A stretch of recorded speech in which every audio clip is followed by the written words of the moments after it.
हे नाथ, हे मेरे नाथ, मैं आपको भूलूं।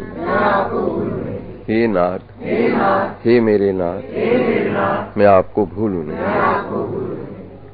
सिद्धांत में मानव जीवन पर पहुंच करके जीवात्मा का क्या लक्ष्य और क्या कर्तव्य है, उसका संबोधन प्रबोधन संत और गुरुजन करते रहे। अब तक जब से सृष्टि बनी है, अनादि संबंध रहा है सदगुरु और संत का। परमात्मा अनादि है और संत और सदगुरु भी अनादि है। सदगुरु और संत की जो पदवी है वो भी ईश्वर के साथ से चली है, अनादि। जीवात्मा जब मानव जीवन में आवे, उसका लक्ष्य संबोधन करने के लिए सदगुरु और संत बनाए गए। वेशभूषा वालों का प्रसंग नहीं लिया वहां। अब कबीरा ने कौन सी वेशभूषा रखी थी, लेकिन संत का दर्शन बड़ा विचित्र है। मीरा ने कौन सी वेशभूषा रखी, महलों में रही। तुलाधार वैश्य ने कौन सी वेशभूषा रखी, परम संत। रविदास चमार जूता गांठने वाला कौन सी वेशभूषा लगाई थी, इतिहास में उसका नाम उल्लेख में आ रहा है। क्या था वो संत। प्रसंग यहां वेशभूषा का नहीं मिला है, प्रसंग आया संत का। संत शरण जो जन परे, सो जन उधरन हार, संत की निंदा नानका, बहोरे बहोरे अवतार। यह किसी वेशभूषा का प्रसंग लगाया ही नहीं है। और संत की परिभाषा दी तो शंकराचार्य जी के सामने प्रश्न आया, को संति संता, संत कौन है यहाँ। श्री कृष्ण के सामने संत की परिभाषा जानना चाहिए अर्जुन ने, तो भगवान ने बताया संत कौन है। स्थिर प्रज्ञ से का भाषा, मानो स्थिर प्रज्ञ जो है वही संत है, जिसका ज्ञान स्थिर हो चुका है, मूर्तिमान हो गया है, केवल वाक वाचाली बनकर नहीं रहा। ये कबीरा मीरा वाक वाचाली नहीं रहे, करके दिखाया सब। क्योंकि यदि उन्होंने वाणी से जगत मिथ्या में वर्णन किया है, तो उनके शरीर को, उनकी जीवन की यात्रा का, उनकी दिनचर्या देखो तो मिथ्या नहीं तो वो क्यों नहीं कोई मकान बना के रहते, क्यों नहीं पैसा इकट्ठा करते, क्यों नहीं चेले बनाते। केवल वाणी से नहीं कहा कि जगत में, अपितु उनके रोम रोम में छलकने वाली क्रिया भी उस मिथ्यत्वता की सूचना दे रही थी। परम संत तो कह दिया को संति संता। यहां अर्जुन ने पूछा संत किसको कहते हैं। अर्जुन का प्रश्न था ज्ञानवान किसको कहते हैं। स्थिर प्रज्ञ से का भाषा,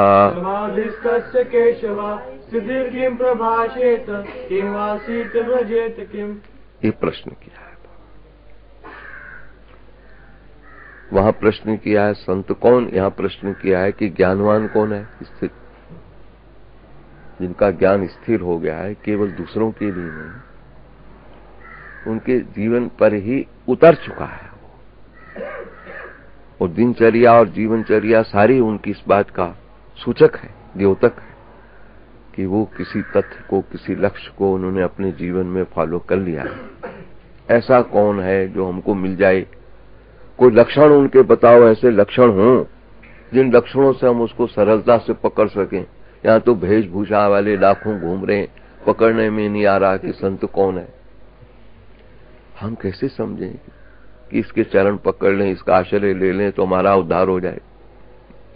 जो खुद ही तड़पते वेशभूषा वाले मिल रहे हैं, वो हमको कहाँ क्या शांति दे देंगे। महाराज अभी उनको भी पूरापन नहीं आया। अभी पूर्णता वो भी अपने जीवन में नहीं अनुभव कर रहे। एक आश्रम और बन जाए, चेले और बन जाए, जमीन और खरीदी जाए, पैसा और इकट्ठा हो जाए, बैंक बैलेंस, तो जो उनकी पूर्णता नहीं हो रही तो फिर शिष्यों का तो कहने क्या, जो उनकी शरण में लगेगा तो उसका तो बुरा हाल और ज्यादा होगा। बताओ स्थिर प्रज्ञ का भाषा, जिनका ज्ञान स्थिर हो गया उसकी क्या परिभाषा है, ज्ञान की परिभाषा। अगर ऐसा है तो ज्ञान की स्थिति वाला बोलता कैसे है, किम प्रभाषे, बोलता कैसे?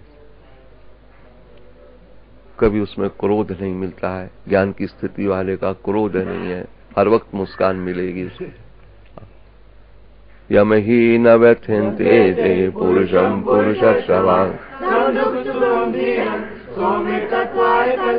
ये लक्षण बताए। इसलिए यदि कोई जानना चाहे कि जब से परमात्मा है तब से ये पद वहां से स्थापित हुआ है, सदगुरु और संत। लेकिन सदगुरु कौन है, संत कौन है, अब ये बड़ी परेशानी हो रही है। यहाँ तो वेशभूषा में इतने घूम रहे हैं कि संत और सदगुरु की पहचान होना मुश्किल हो रही है। कहां से पकड़ें, कैसे पकड़ें, जो अपना उद्धार नहीं कर पा रहे, जिनको अपनी इच्छाओं ने इतना मार के रखा है। जब मैं गुफाओं में रहता था मैं देखता था कि बड़े बड़े सेठ साहूकार, क्योंकि मैं तो विश्वास के मंदिर पर बैठ के अब अंतिम चरण पर बात कर रहा हूं, क्या है जो मैंने अनुभव किया वही बात कर रहा हूं। सीजन के दिनों में 4-6 महीने वहां ऐसे भंडारे लगते हैं महाराज काली कमली में कि नंबर ही नहीं मिलता किसी को। कभी कभी शराध के दिनों में हमारे यहाँ भी नंबर मिलना मुश्किल होता है भंडारे के लिए। रोज ही मालपुए छन रहे, रोज ही पकौड़ी बन रही, तो महात्मा खूब खा रहे। जब मैं उनको देखता जो खाने वाले महात्मा थे तो लगते सारे टीबी के मरीज हैं, कोई औज नहीं दिख रहा है, शरीर ऐसे दिख रहे हैं जैसे कभी कुछ खाया ही ना हो, और खाते इतना है कि पूछो नहीं। कारण क्या है? कारण क्या है? भजन से भोजन पचता है। जितने भी खाते हैं महाराज दान का भोजन खाते हैं महात्मा लोग, भजन करें तो पचता है। भजन नहीं हुआ तो महाराज उनको फिर ऐसा मरीज बना के रखता है, क्योंकि बहुत सख्त होता है। दान का जो अन्न है, दान का पैसा जो है ऐसे नहीं होता है। जो देता है पता नहीं किस कारण से देता है। फिर भजन से भोजन पचता है महाराज। हम लोगों का, गृहस्थियों का तो पुरुषार्थ से भोजन पचता है। खूब पुरुषार्थ करेंगे, 1 रोटी खाएंगे, 4 रोटी के पैसे देके अन्नपूर्णा में चले जाएंगे, उनका तो पच जाता। भगवान ने सामर्थ्य दिया, चलो भोजन पाया, कुछ करो।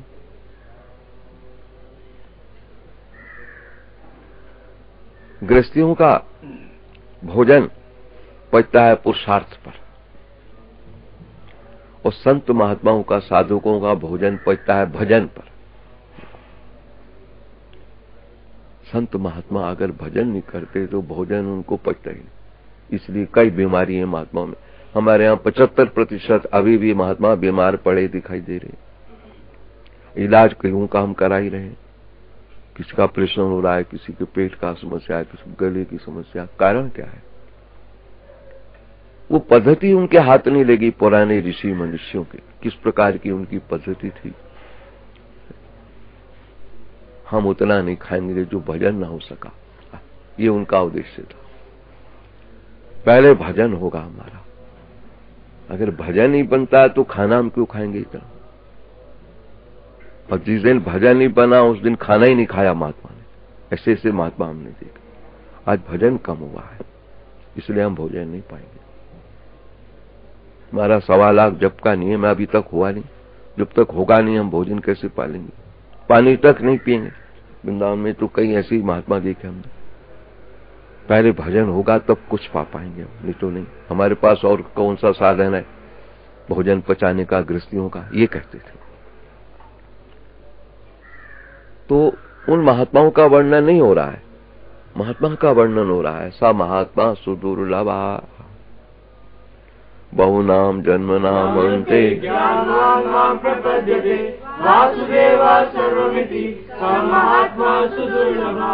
जीवन में जहां भगवान आया है होश संभालने पर, वहीं अनादिकाल का संत और सदगुरु भी पड़ा मिला है। उसके बिना किसी का उद्धार ही नहीं हो रहा है। कृष्ण भी गुरु का आश्रय ले रहे हैं, राम भी गुरु का आश्रय ले रहे हैं, चाहे लीला अवतार हैं, मर्यादा अवतार हैं, लेकिन दोनों ने मर्यादा बांध के रखी। कृष्ण की लीला प्रधान रही, मर्यादा सलाइट रही, आंशिक रही। राम की लीला सलाइट रही, आंशिक, मर्यादा प्रधान रही। अब उसका विवेचन करेंगे तो क्या बताएं, फिर हमको भी लोग कहने लग जाएंगे बाबा कथावाचक बन गए। हमको आधा घंटा में अपना प्रसंग विश्वास के मंदिर पर अर्चना में करना होता है। हे नाथ, हे मेरे नाथ, मैं आपको भूलूं नहीं। कंठ प्राण तक भी प्रयास तो करें, हम भगवान को पुकारते रहें, भगवान हम आपको भूले नहीं। आपने बहुत कुछ किया मेरे लिए। पेट में रखा, कैसे रखा, बाहर लाया तो दांत दे दिए, कौन दांत लगा देता हमारे? कोई पैसा नहीं लिया दांत लगाने का। हाथ पांव की शक्ति दे दी, कोई पैसा तुमने मांगा नहीं। कदाचित सारे कर्म का जो भगवान ने हमारे साथ किया हुआ है, उन सब का बिल हमको भेज दिया जाए। तुम्हारे दांत इतने में लगे हैं, तुम्हारी आंखें इतने में लगी हैं। एक का ऑपरेशन कराया हमने आंख का, कह रहे 5,000 मांग रहा, 5,000 भिजवा दिया, दे आओ 5,000। कहीं और ऐसा है जो यहां से परिचित नहीं है, जब तेरी आंख तो ठीक है, हाँ ठीक। कदाचित ये जो लगी हुई आंखें, दांत जिसने लगाए हमारा, इन सब के बिल आ जाए हमारे पास, हवाई खुशक हो जाए हमारी, कहां से ला के पेमेंट करेंगे? एक एक अंग प्रत्यंग का जो परमात्मा द्वारा प्रदत्त है, इसका मूल्य कोई अदा ही नहीं कर सकता। बताइए, कोई पूछे परमात्मा कौन है? वही तो है। जन्म आदि यसे यथा, ब्रह्म सूत्र में पहला ही सूत्र मिला, अथा तो ब्रह्म जिज्ञासा, ब्रह्म की जिज्ञासा करो। तो द्वितीय सूत्र में आया है कि ब्रह्म कौन है, तो कहते जन्म आदि यस्य यथा, उत्पत्ति स्थिति प्रलय जिसके हाथ में है। ये सारे प्रसंग हमारे हाथ में कहां है? हम लोगों के हाथ में तो आर्टिफिशियल है, कृत्रिमता पड़ी है, बनावट पड़ी है। बाकी तो परमात्मा के पास सब कुछ रखा है, जिसके हाथ में सब कुछ रखा है। कठ प्राण तक भी यदि समझ में आ गया है तो लगे रहो, हे नाथ, अब जाने का वक्त है तो मैं आपको भूलूं नहीं। तुम्हारा उपकार बड़ा है, तुम्हारे उपकार की इविज में, प्रतिकार में मैं क्या दे सकता हूं? दिन रात सोचता रहता हूं। यदि कुछ संत और सदगुरु है तो उसकी टेंशन एक ही है, तुम्हारे द्वारा प्रदत्त उपकार के लिए सोचता हूं कि इसके बदले में क्या दूं। कुछ नजर नहीं आ रहा है मुझे। दिन रात भी जगता रहूं, आपकी महिमा गाता रहूं ना, तो भी मैं उपकार से मुक्त नहीं हो सकता। ऐसे चिंतन में संत और सदगुरु का जीवन देखा हमने। हमारे दिन रात मीरा लगी रही, दिन रात कबीरा लगा रहा, सूर लगा रहा। कैसे संत थे जिनको और कोई प्रयोजन ही नहीं है, भजन ही जिसका प्रधान रहा है। भोग प्रधान नहीं था, खाना प्रधान नहीं, घूमना प्रधान नहीं, भजन प्रधान। ऐसे संत जब जीवन में मिलते हैं, ऐसा कहीं सदगुरु मिलता है तो क्या खोज पे मिलता है? कहते नहीं, भाग्य से मिलता है। कैसे मिलता है? कहते पुण्य पुंज बिनु मिलई न संता, पुण्य पुंज बिनु मिलई न संता, सत्संगति संस्कृति करे अंता, सत्संगति संस्कृति करे अंता। कभी हमारा पुण्य पुंज हो जाता है, अगर भूल के किया हुआ शुभ भी कहीं इकट्ठा हो जाए। जान करके शुभ का फल तो मिलता ही मिलता है, लेकिन भूल कर भी कहीं शुभ इकट्ठा हो गया तो उसने भी किसी संत से जरूर मिला दिया, इकट्ठा हो गया भूल कर। एग्जाम्पल के रूप में बताते हैं, चोर ने चोरी करी आमों की, आम के बगीचे में आम चोरी कर, कहीं बिहड़ जंगल में जाके खा रहा था, खाते हुए गुठली फेंक रहा है और ये कह रहा है कि कभी यहां भी आम लग जाएंगे, ये कोई खाएगा क्या, याद करेगा किसने आम लगाए हैं यहाँ पर। और बता, गुठली ये फेंकता रहा और जीवन भर चोर लुटेरा। लेकिन ये भूल कर किया हुआ कर्म भी आगे चित्रगुप्त की लेखा जोखा में मिल गया। जहां उसने गुठली फेंकी थी वहां आम के पेड़ लगे हैं और वहां झुपड़ियां कुटियाएं बनी है ऋषि महर्षियों की। वो जब आम खाते हैं कहते हैं भला उसका जिसने आम लगाए। और वो जो दुआ है उन ऋषियों की, वो चोर को लग लग करके उसका इकट्ठा हो गया पुण्य, उसको भी वहां पर हल्ला बुल गया यमराज के दरबार पे, ठहरो ठहरो, जितने पाप हुए हैं उनसे ज्यादा एक पुण्य मिल गया इसका। इसलिए ऐसा कोई प्रसंग नहीं कि जरूरी नरक ही मिलेगा इसको, इसके लिए भी स्वर्ग भी है पड़ा हुआ। बोलो तुम स्वर्ग में जाना चाहते हो कि नरक में जाना चाहते हो? ये इतने गुण तेरे नरक के, इतने गुण तेरे स्वर्ग, बताओ कहां जाना चाहते? जहां तुम्हारी मर्जी है वहीं ले चलो, जहां पहले भुगताना भुगता दो। बुद्धि उस प्रसंग से उसको कुछ ठिकाने लग गई। भूल कर किया हुआ पुण्य इतना बड़ा फल दे रहा है मुझको कि आज ये चक्कर में पड़ रहे। फैसला दिया नरक का, फिर कहते हैं ठहरो, बहुत बड़ा उपकार इसके द्वारा हो गया है, कहीं परिचय भूल के हुआ है, इसलिए कह रहे पुण्य पुंज बिन मिलई न संता, पुण्य पुंज बिन मिलई न संता। याद रखो, यदि किसी चोर को भी संत मिला है, रत्नाकर डाकू को संत मिला है नारद, जो आगे चल के वाल्मीकि के नाम से कहलाए, और 5000 वर्ष पहले सुना है वाल्मीकि कैसे आद्य कवि हुए हैं कि 5000 वर्ष पहले राम के जन्म का चरित्र उन्होंने लिखा है। वही फिर वाल्मीकि तुलसी बन के कलयुग के प्राणियों के लिए सरलार्थ हमको रामचरितमानस दिया है, ऐसा वर्णन है। वारे रत्नाकर डाकू, तेरा भी कैसा शुभ इकट्ठा हो गया होगा, नारद जैसे संत मिले और तुमको ऐसा संत बना के रख दिया। क्यों? पारस में और संत में, पारस में और संत में बहुत अंतरो जान, बहुत अंतरो जान। पारस तो सोना करे, पारस तो सोना करे, संत करे आप समान, संत करे आप समान। वारे संत नारद, ना जाने रत्नाकर डाकू का भी कब का पुण्य उदय हो गया होगा कि तेरे जैसे संत मिल करके उसको अपने जैसा बना के छोड़ दिया। संत जब मिलते हैं तो संत अपने सा ही बना के छोड़ते हैं। संत का जैसे दिल होता है वैसा ही दिल तुम्हारा बना देते हैं। संत की जैसे आंखें होती हैं वो कमर कस लेते हैं, तुम्हारी भी आंखें वैसे बना के छोड़ते हैं। संत की जैसी वाणी होती है, तुमको मिल जाए तो तुमको पकड़ कर तेरी वाणी भी वैसी कर देते हैं। संत की विशेषता है, जिसके पीछे कमर कस लेना। डाकू को भी उद्धार करना है उसने, तो कमर कस लिया संत ने तो भगवान मना ही नहीं कर सकता। क्यों? भगवान तो कह रहे हैं मैं तो संतों के हाथ बिका हुआ पड़ा होता हूँ, भक्तों के हाथ में बिका रहता हूँ, जैसा ही कहे मैं वो करने को तैयार हो जाता हूँ। बताओ, राय दो। पेशकार की बड़ी चलती है हमारा, पेशकार को कुछ पैसा खिला दो, तुम्हारी फाइल नीचे से वो निकाल के आगे पहले फेंक। शुरू से ही रिश्वत चल रही है महाराज, शुरू से ही चल रही है महाराज। रिश्वत का मामला अब नहीं है नया, शुरू से जब से खोल के देखो फाइलें तो रिश्वत चल रही है। भगवान राजी ना हो संत के पास चले जाओ वो तुम्हारी अप्रोच लड़ा करके, हाँ संत हंसा तो गोविंद फंसा।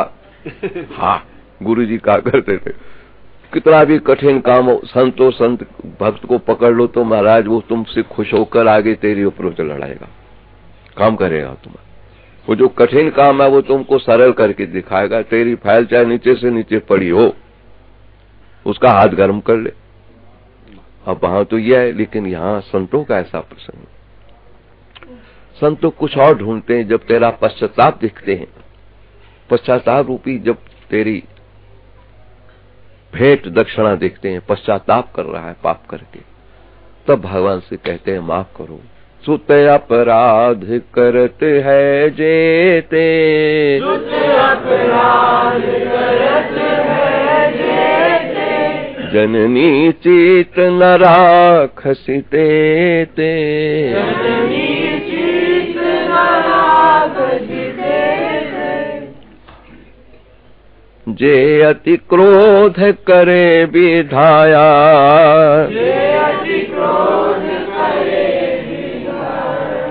तो भी चित न राखसी माया, तो भी चित न राखसी माया, रमैया हूँ बारिक तेरा, रमैया हूँ बारिक तेरा, काहे न खंडसी अवगुण मेरा, काहे न खंडसी अवगुण मेरा। अर्जुन भी बोला तब तो ऐसा बोला महाराज, पितेव पुत्र से सखेव सख्यु प्रिया प्रियाया रसिदेव सोढुम्, अदृष्ट पूर्वं विषितोऽस्मि दृष्ट्वा भयेन च प्रव्यथितं मनो मे। पिता जैसे पुत्र के अपराध क्षमा करता है। यहाँ तो तिष्कार को, पिए को पैसा चढ़ाना पड़ता है, लेकिन यहाँ संत और गुरुजन पिए हैं महाराज भगवान के प्राइवेट। यथार्थ कोई है तो पैसे वैसे से रीता है तो महात्मा है ही नहीं, वहां तो दिल चढ़ाना पड़ता है। हम भूल गए हैं, हमसे गलती हो गई है, हमारी पहुंच नहीं है भगवान तक। चाहो तो तुम कोशिश करो, अब की बार न हुआ काम न बना तो कब बनेगा। पता लग गया हमको कि 83,99,999 योनि के बाद मानव जीवन है। अगर इस समय हमारा काम न हुआ कब होगा? फिर तो पराधीन की भूमि पर लटकते मिलेंगे। कोई संत और सदगुरु के पीछे हाथ धोके कोई पड़ गया है, पापी से पापी, शराबी, कबाबी, वो भी उससे प्रसन्न होकर के, जब संत प्रसन्न हो रहा है तो भगवान को तो कहने क्या फिर। संत प्रसन्न हो रहा है तो भगवान कहते हैं संत प्रसन्न है तो मैं तो प्रसन्न हुई। अपराध करा जब दुर्वासा ने, चारों कोनों में चला गया, भाई हमारा विषय नहीं, अम्बरीश अपराध अम्बरीश राजा का हुआ है, अगर वो तुमको क्षमा कर दे तो तुमको क्षमा ही क्षमा है। न्याय कहता है, कानून से भगवान कह रहे मैं क्षमा नहीं कर सकता हूं, लेकिन भक्ति यदि कह दे करो क्षमा तो मैं फिर कर ही दूंगा। भक्त को कितनी बड़ी पावर है हमारा, पीए को बहुत बड़ी पावर है हमारा। कोई केस ऐसा चला हुआ है, डीएम के पास है, पता चला बहुत खतरनाक केस है हमारा, तो डीएम की घरवाली के पास चली जाए, तुम्हारी घरवाली, देखो नहीं तो प्रयोग करके वहां रोना गाना शुरू कर दे, केवल पहुंचने वाली बात है। वो कहेगी फिकर मत कर, क्योंकि नारी का हृदय बड़ा कोमल, तू फिकर मत कर, रात को घर आने दो, मैं बात करूं। फिर जो घर आएगा, महाराज मंत्री है वो घर की, यदि वो प्रभावित हो रखे है उस रोने गाने से महिला की, तो जहां डीएम साहब घर आए तो श्रीमती ने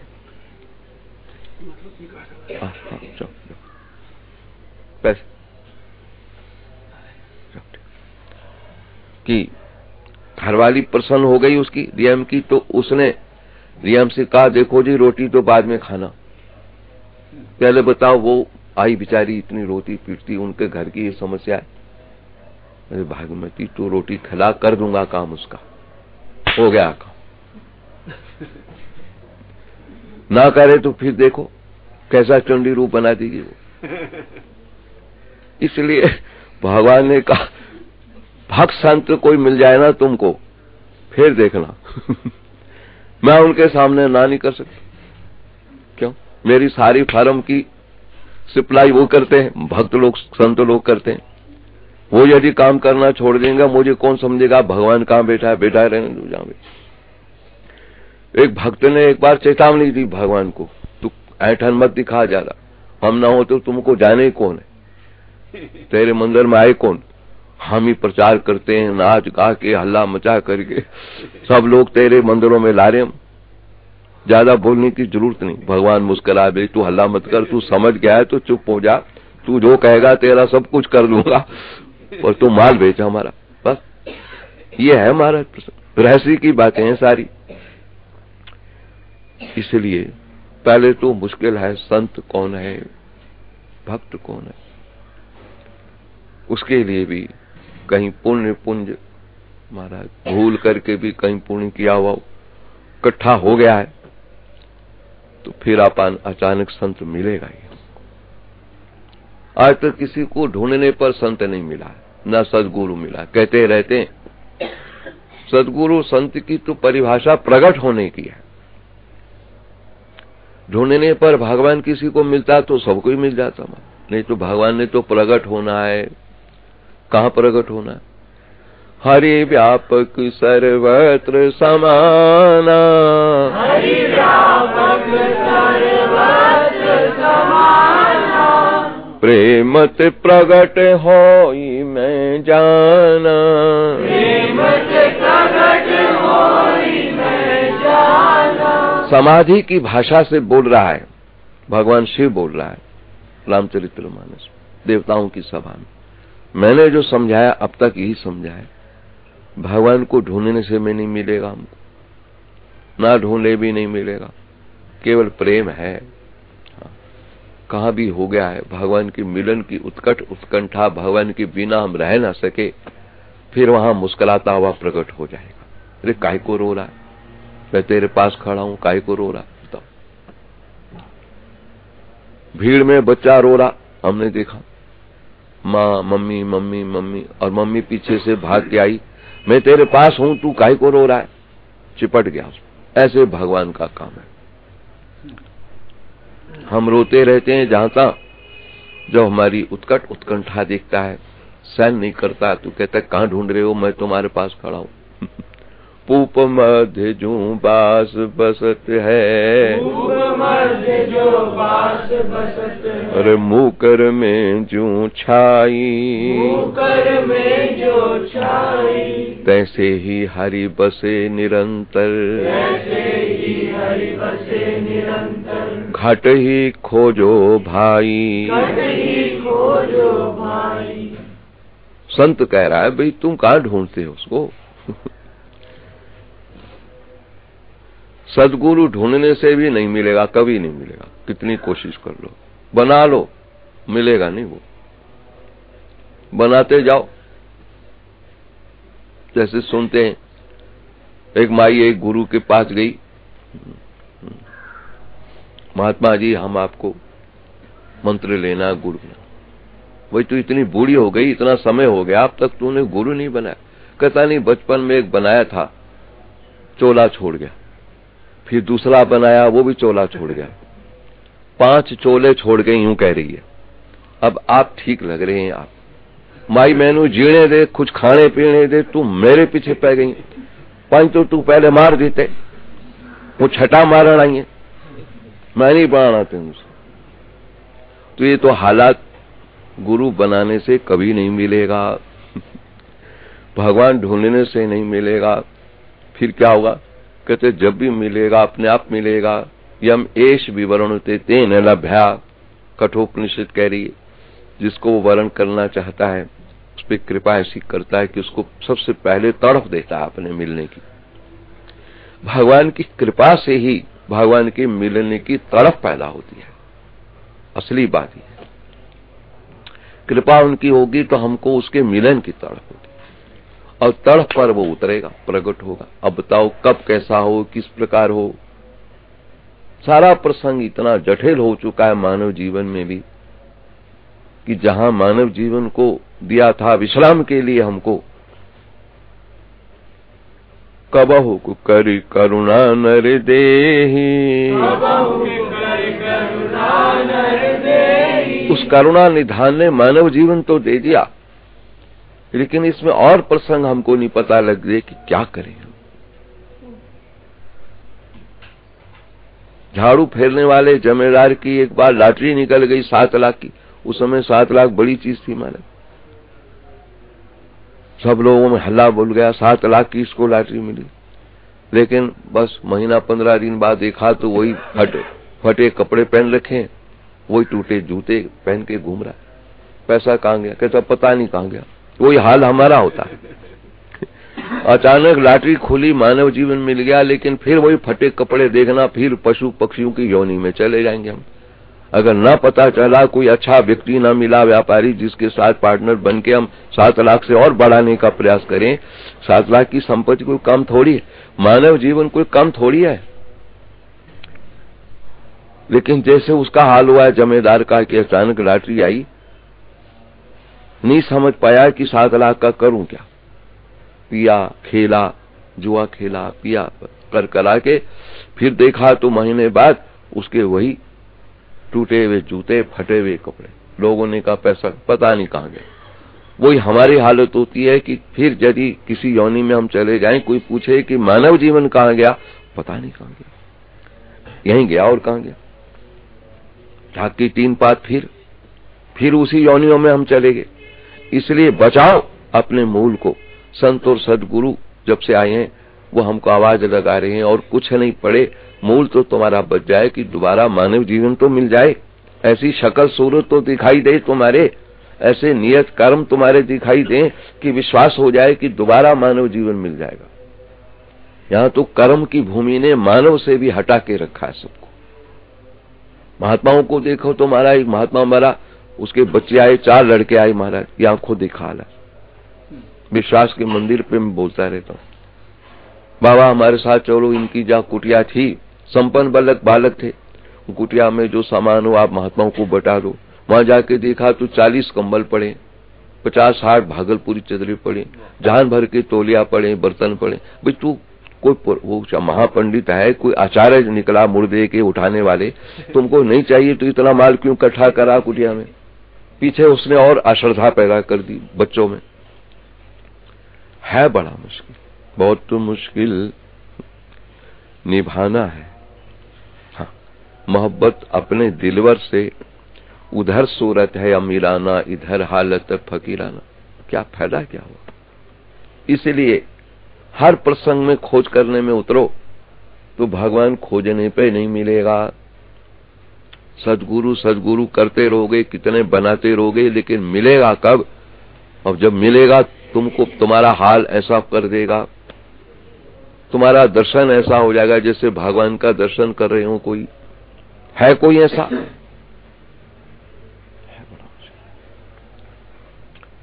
यूं तो लाखों घूम रहे वेशभूषा में। अब उस देश का कौन है जो हमको अब उस देश में ले जाए? भेष वाले तो उसी देश में ले जा रहे हमको।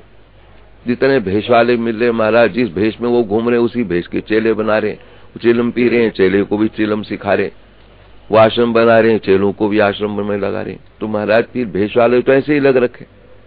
देश वाला कोई संत मिले, जैसे मीरा उस देश में थी, यहाँ रह करके भी यहाँ की नहीं रही। कबीरा उस देश का था, वो यहाँ रह करके भी इसमें हमारे में नहीं रहा, अलग सा दिखाई दी। और भी जितने कतिपय उंगलियों पर गिने हुए संत जिनकी महिमा का वर्णन नहीं हो सकता इतिहास की भूमि पे, वो देश के महात्मा थे महाराज, जिन्होंने जिसको भी अपना बनाया उसको अपने देश में रखा, भेष में नहीं लगाया, देश में रखा। ऐसा कोई देश वाला हमको संत सदगुरु मिले जिसका वर्णन इतिहास में आता है, फिर हमारा काम बनने में देरी नहीं लगेगी। हमको तो भगवान से पुकार करनी होगी, अपने पास बुलाने के लिए कोई संत दे, लेकिन ऐसा संत दे दे कि वो आपके देश का हो और हमको भी आपके देश में ले जाए। इस देश का और इसी देश में हमको भटकाना शुरू कर दे तो फिर फायदा क्या हुआ? हमको तो आपके देश का कोई संत चाहिए, भेष का संत नहीं चाहिए। अब हमको इस समय भारतीय संस्कृति की मांग देश के संत, किस उस देश में बसा हुआ संत मिले जहाँ भगवान है, उस देश का बिल्कुल कनेक्टेड हो। सतपुरख जिन जानिया, सतगुरु तिसको नाम,